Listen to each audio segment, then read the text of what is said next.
Good evening everybody.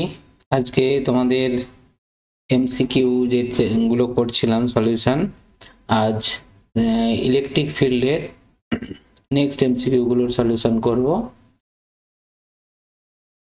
তো এই MCQ গুলো যেমনটা তোমাদের বলেছিলাম আগে, তোমরা এই এমসিকিউ গুলোকে একটু দেখে নিতে পারবে তোমরা যখন যে কোনো একটা অবসর সময়ে এমসিকিউ গুলোর ভিডিওগুলো চালিয়ে দেখে নিবে, পরে তোমরা বই ধরে এগুলোকে একবার প্র্যাকটিস করে নাও, তাহলে একই সঙ্গে তোমাদের প্র্যাকটিসও হয়ে যাবে আর এটা দেখাও হয়ে যাবে।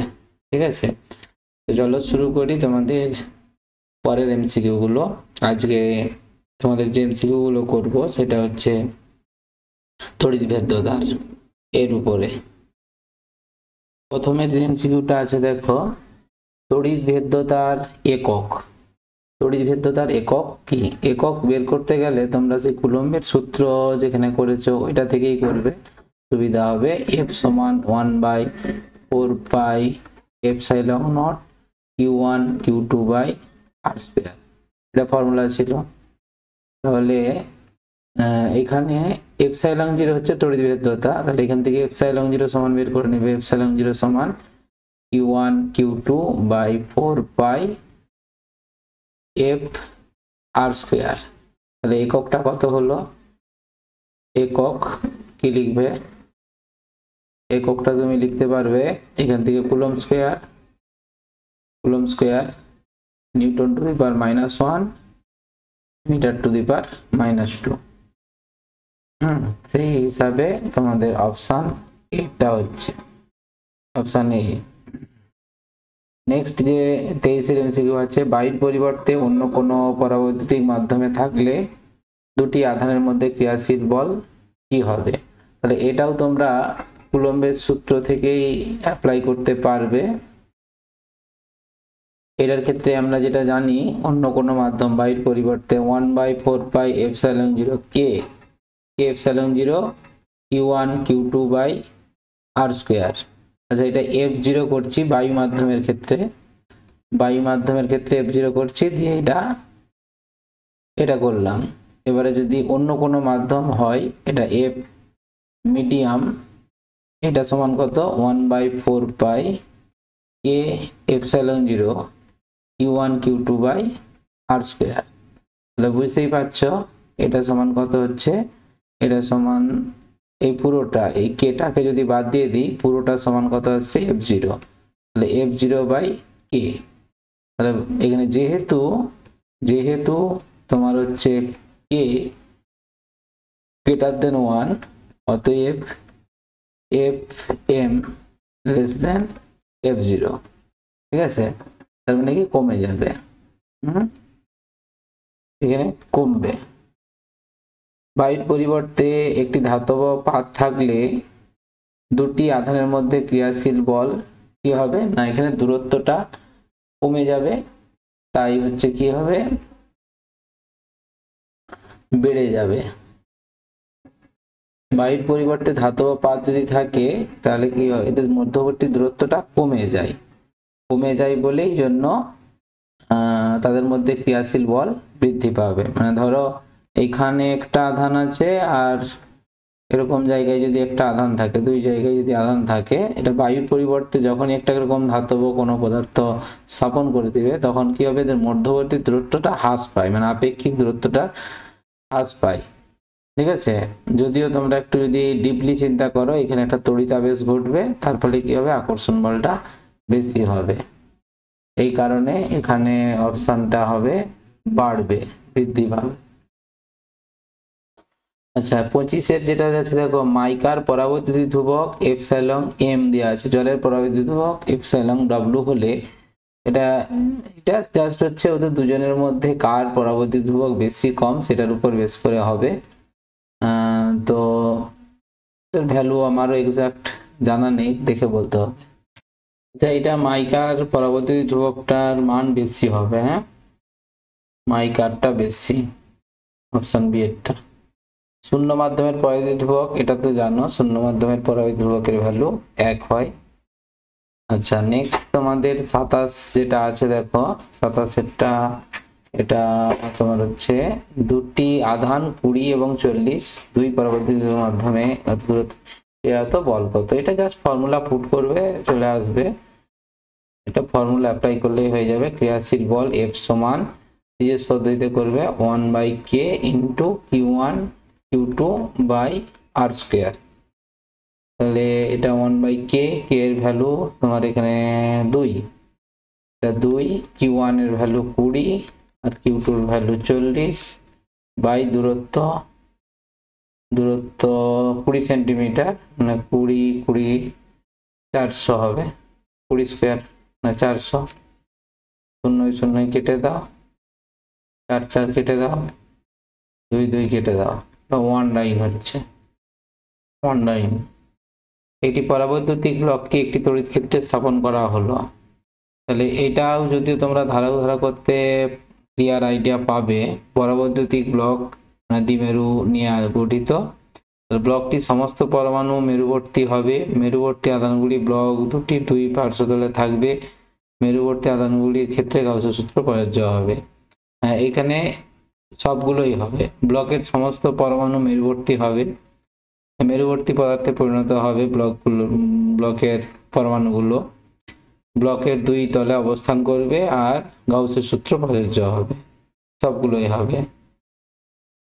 এটা গাউসের সূত্র দেখবে বৈশিষ্ট্যের মধ্যে আছে, ওইখানে ইনফোপিডিয়াতে বলা আছে যে গাউসের সূত্র মেরুবর্তী পদার্থের ক্ষেত্রে প্রযোজ্য হয়। ঠিক আছে, আর বাকি এই যে পয়েন্টগুলো 2 নম্বর এবং এই এ এবং বি, এটা তোমরা ধারা করতে জানতে পারবে এখানে। আচ্ছা, নেক্সট আসছে তোমার তড়িৎ ক্ষেত্র। তড়িৎ ক্ষেত্র প্রাবল্যের মাত্রা এখানে চেয়েছে। তড়িৎ ক্ষেত্র প্রাবল্যের মাত্রা যেটা হয় সেটা তোমার হচ্ছে ই সমান এফ সমান কিউই। এই ফর্মুলা থেকে তোমরা মাত্রাটা বের করে নেবে। এখানে ই সমান কত হবে, এফ বাই কিউ। তাহলে ই এর মাত্রা সমান কত, ই এর মাত্রা এটা সমান এফ এর মাত্রা মানে M L T to the power -2 by Q এর মাত্রা কত, আই ইন্টু টি। তার মানে M L T to the power -3 I to the power -1, M L T to এটা দি পাওয়ার -1। অপশন এটা হচ্ছে তড়িৎ ক্ষেত্র প্রাবল্য। তড়িৎ ক্ষেত্র প্রাবল্য সংরক্ষিত, যেহেতু এটা স্থির তড়িৎ বল, কুলম্বের মানে বল যেটা সংরক্ষী বল, তারা স্বাভাবিকভাবেই তড়িৎ ক্ষেত্রটা তৈরি হয় একক আধান কোনো আধানের ধনাত্মক আধানের উপর ক্রিয়াশীল বল, একক আধান ধনাত্মক আধানের উপর ক্রিয়াশীল বল, সেই জন্য এটা কিন্তু সংরক্ষী বলই হবে, যেহেতু স্থির তড়িৎ বল সংরক্ষী বল। সমতরণে গতিশীল আধান ত্বরণ নিয়ে যখন কোনো আধান গতিশীল হবে তখন সে তড়িৎচুম্বকীয় বিকিরণ নিঃসরণ করবে। এটা পড়বে এই 3rd সেমিস্টার একদম লাস্ট চ্যাপ্টার তড়িৎচুম্বকীয় বিকিরণ চ্যাপ্টারে। আচ্ছা, চুম্বক ক্ষেত্র সৃষ্টি করবে, কারণ আহিত কণাটা গতিশীল থাকলেই তড়িৎ প্রবাহ সৃষ্টি হবে, আর তড়িৎ প্রবাহের জন্য চুম্বক ক্ষেত্র সৃষ্টি হয়। আর তড়িৎ ক্ষেত্র যে কোনো আধান থাকলেই তার তো তড়িৎ ক্ষেত্র সৃষ্টি হয়ই। ঠিক আছে, তো সেই হিসাবে সবকটি এখানে হবে। যে কোনো আধান মানেই সে তড়িৎ ক্ষেত্র সৃষ্টি করবে, আর আধান গতিশীল হলেই তড়িৎ প্রবাহ পাওয়া যাবে, আর তড়িৎ প্রবাহ সৃষ্টি হলেই তোমরা জানো চুম্বক ক্ষেত্র সৃষ্টি হয়। আর এইটা তোমরা জানবে লাস্ট চ্যাপ্টারে তড়িৎচুম্বকীয় বিকিরণে, এখানে কিন্তু তড়িৎচুম্বকীয় বিকিরণ নিঃসরণ হয়। ঠিক আছে, সেই জন্য সব অপশনগুলোই হবে। নেক্সট 32 যেটা আছে সুষম দ্রুতিতে গতিশীল আধান উৎপন্ন, সুষম দ্রুতিতে। তাহলে এটা যদি দ্রুতি সুষম হয় অর্থাৎ ত্বরণ যদি না থাকে তাহলে কিন্তু এই অপশনটা তখন হবে না। অর্থাৎ তড়িৎচুম্বকীয় বিকিরণ তখন নিঃসরণ করবে না, মানে তড়িৎ ক্ষেত্র উৎপন্ন করবে, চুম্বক ক্ষেত্র উৎপন্ন করবে না। অপশন সি এরটা হবে। তড়িৎ প্রাবল্যের একক, তড়িৎ প্রাবল্যের একক এখান থেকেই বের করে নিতে পারবে, বুঝতেই পারছো যে এই এককটা এটা থেকে ই সমান এফ বাই কিউ, তার মানে নিউটন পার কুলম, এসআই পদ্ধতিতে newton per coulomb, option C এটা হচ্ছে। ঠিক আছে, আচ্ছা নেক্সট কোশ্চেন তোমাদের যেটা দেওয়া আছে দেখো 35, ই মানের সুষম তড়িৎ ক্ষেত্রে ই আধান ও এম ভরযুক্ত একটি ইলেকট্রনের উপর তড়িৎ বল তার ওজনের সমান। তাহলে এর উপর তড়িৎ বলটা কত? আমরা জানি তড়িৎ বল যে কোনো কিউ আধানে আহিত কণার উপর ক্রিয়াশীল তড়িৎ বল, এটা এফ ই সমান কত কিউই, যেটা আমি আগে এই যে লিখলাম এখানে এফ সমান কিউই, যে এই যে ফর্মুলাটা এফ সমান কিউই, সেই ফর্মুলা থেকে দেখো এখানে ই আধান এবং ই তড়িৎ ক্ষেত্রের মধ্যে আছে, তার মানে তড়িৎ বলটা হবে ই ইন্টু ই, এটি হলো তড়িৎ বল। যেটা বলছে এম ভরযুক্ত একটি ইলেকট্রনের ওজনের সমান, তাহলে এটা কত হবে ইকুয়াল টু এম জি। তাহলে ই সমান কত, তো ই সমান এম জি বাই ই, ঠিক আছে, M G by E, option এটা। 36 যেটা দেওয়া আছে দেখো Q1 এবং Q2 আধান দুটি ডি দূরত্বে অবস্থিত, এদের ক্ষেত্রে এমন কোনো বিন্দু নেই যেখানে তড়িৎ প্রাবল্য শূন্য। এর থেকে সিদ্ধান্ত আসা যায় Q1 এবং Q2 আধান দুটি ডি দূরত্বে অবস্থিত, এদের ক্ষেত্রে এমন কোনো বিন্দু নেই যেখানে তড়িৎ প্রাবল্য শূন্য। আচ্ছা, বিষয়টা একটু ছবি এঁকে তোমাকে বুঝতে হবে। তুমি কল্পনা করো এখানে একটা আধান আছে Q1 আর এইখানে একটা আধান আছে Q2, এটা হচ্ছে তার সংযোজক সরলরেখা, এটা ডি দূরত্বে অবস্থিত। তাহলে কোনো জায়গায় তড়িৎ প্রাবল্য শূন্য হতে হলে, শূন্য যদি হতে হয় তাহলে কি হবে না, ওইখানে তুমি একটা কোনো একক আধান স্থাপন করবে। ধরে নাও এখানে তুমি একক আধান স্থাপন করলে, তাহলে যদি এটা দুটোই তুমি বুঝতেই পারছো সমজাতীয়, তাহলে কি হবে এখানে এই আধান একে কি করবে বিকর্ষণ করবে, আর এই আধান একে কি করবে বিকর্ষণ করবে।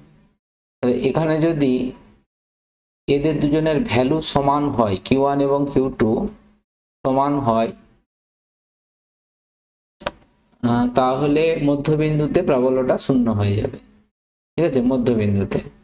কারণ এখানে এই Q1 আধান একক আধানের উপর যে পরিমাণ বল প্রয়োগ করবে, আর Q2 আধানও তোমার হচ্ছে এর উপর সমপরিমাণ বল প্রয়োগ করবে। সেক্ষেত্রে একটি কন্ডিশন হতে হবে, দুজনের আধান কিন্তু সমান হতে হবে, তবে মধ্যবিন্দুতে হবে।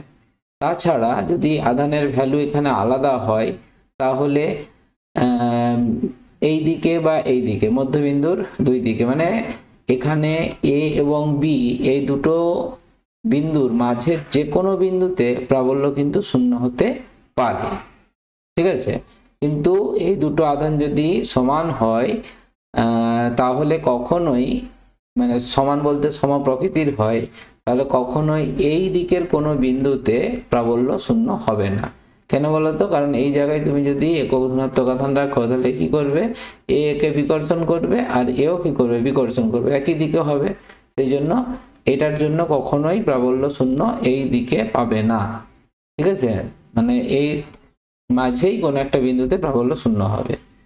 তো এখন এখানে কোশ্চেনটা বলেছে, আচ্ছা এখানেও বলে দিই, এটা যদি বিপরীত প্রকৃতির হয়, মানে একটা যদি মাইনাস আর একটা যদি প্লাস হয়, তাহলে কি হবে, এই জায়গায় কিন্তু কখনোই প্রাবল্য শূন্য হবে না। কেন বলতো, এই মাইনাস কিউ আধান এই প্লাস ওয়ান কে কি করবে আকর্ষণ করবে, আর এ কি করবে বিকর্ষণ করবে, তাহলে সেক্ষেত্রে অভিমুখটা একই দিকে হবে। সেই জন্য এর মাঝে কোনো বিন্দুতে প্রাবল্য শূন্য হবে না, হয় এদিকে অথবা এইদিকে। এবার ডিপেন্ড করবে কোন আধানের ভ্যালুটা কম, যেদিকে কম হবে সেই দিকে তোমার প্রাবল্যটা 0 হবে। এই ব্যাপারটা থেকে এবারে তোমাকে এখানে বুঝতে হবে Q1 এবং Q2 আধান ডি দূরত্বে অবস্থিত, এদের ক্ষেত্রে এমন কোনো বিন্দু নেই যেখানে তড়িৎ প্রাবল্য শূন্য। তাহলে ভাবো তো, যদি এটা সমজাতীয় হয় তাহলে মাঝে প্রাবল্য শূন্য হচ্ছে, বিপরীত জাতীয় হলে এদিকে বা এদিকে শূন্য হবে। কিন্তু কখন কোনো জায়গায় এখানেও পাবে না এখানেও পাবে না, কোনো জায়গায় প্রাবল্য শূন্য হবে না, এটা কোন ক্ষেত্রে হতে পারে না, তুমি যদি এখানে বিপরীত জাতীয় আধান নাও এবং সেই আধানের ভ্যালু যদি সমান হয়ে যায়, অর্থাৎ Q1 এবং Q2 হয় এবং তারা যদি বিপরীত প্রকৃতির হয়, তাহলে সংযোগ সরলরেখার মধ্যে কোনো জায়গায় প্রাবল্যটা শূন্য হবে না। আমি যেভাবে বললাম সেই অনুযায়ী ভেবে দেখবে, যদি সমান হয়ে যায়, তুমি যদি এখানে আধানটা রাখো বিপরীত প্রকৃতির হয়, তাহলে এইটা যদি মাইনাস হয় একে সেটা আকর্ষণ করবে আর এ কি করবে বিকর্ষণ করবে। কিন্তু দুটো আধানের ভ্যালু সমান হওয়ার জন্য এখানে বিপরীতমুখী হচ্ছে ঠিকই, কিন্তু মানটা কিন্তু কখনোই সমান হবে না।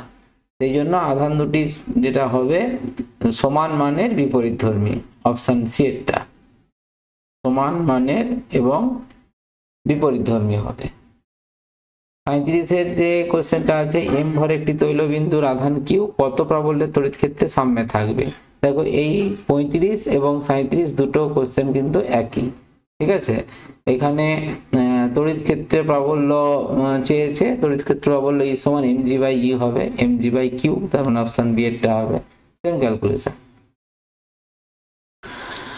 নেক্সট এখানে যেটা দেওয়া আছে 38-এরটা, 38 যেটা বলা আছে দেখো, এ বাহু বিশিষ্ট বর্গাকার পাতকে ই প্রাবল্যের সুষম তড়িৎ ক্ষেত্রে লম্বভাবে ধরা হলো, পাতটির সঙ্গে জড়িত বলরেখা।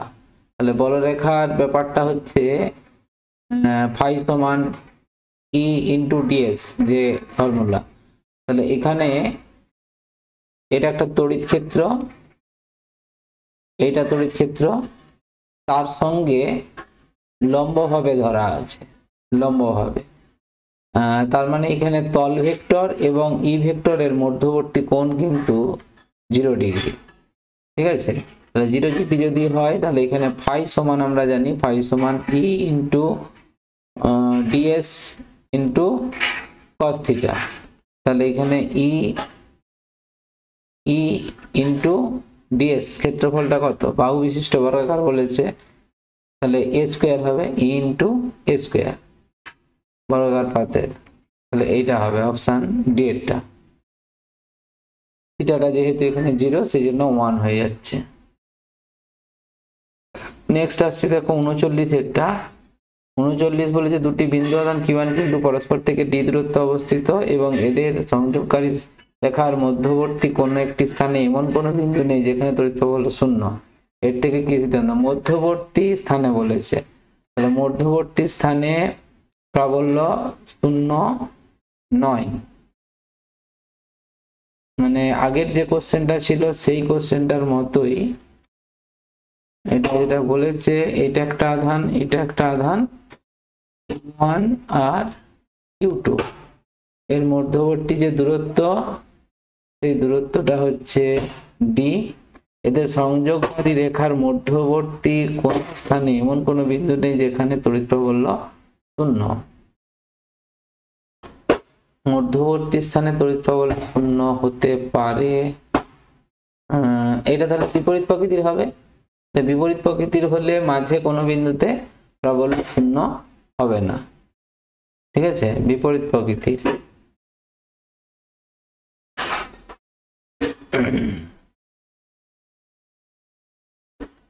আচ্ছা এখানে দেখো মাঝের ঠিক বিন্দুতে মানে এ এবং বি বিন্দুর যদি হয়, এটা যদি বিপরীত প্রকৃতি, এটা মাইনাস আর এটা যদি প্লাস হয়, তাহলে এখানে যদি তোমার কোনো একটা একক ধনাত্মক আধান স্থাপন করে দাও এই জায়গায়, তাহলে এ আকর্ষণ করবে, এই বিকর্ষণ করবে। তার মানে কি কোনোভাবেই তোমার এখানে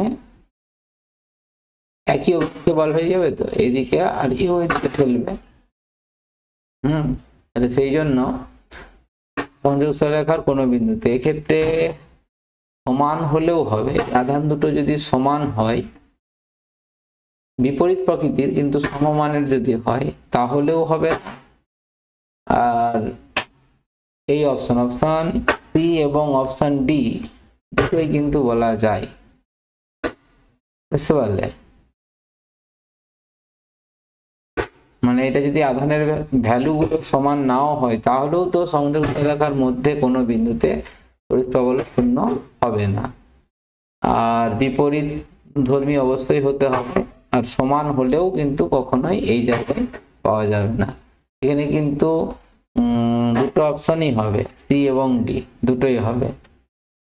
আর এরকমটা যদি হতো তাহলে আগের যে কোশ্চেনটা বলেছিলাম আধান দুটি সমান বিপরীতধর্মী, এটা যদি বাইরে অবস্থিত হয় কোনো বিন্দু মানে কোনো জায়গায় প্রাবল্য 0 নয়, এটা যদি হয় তাহলে কিন্তু সমান বিপরীত প্রকৃতির, এইটা যেটা বললাম এই অপশন সি তখন হতো, বুঝতে পারলে। কিন্তু এখানে বলে দিয়েছে দেখো মধ্যবর্তী স্থানে, মধ্যবর্তী স্থান মানে এ বি মধ্যে মাঝে, এই দুটো কন্ডিশনে কিন্তু তখন হোল্ড করবে, বুঝা গেল।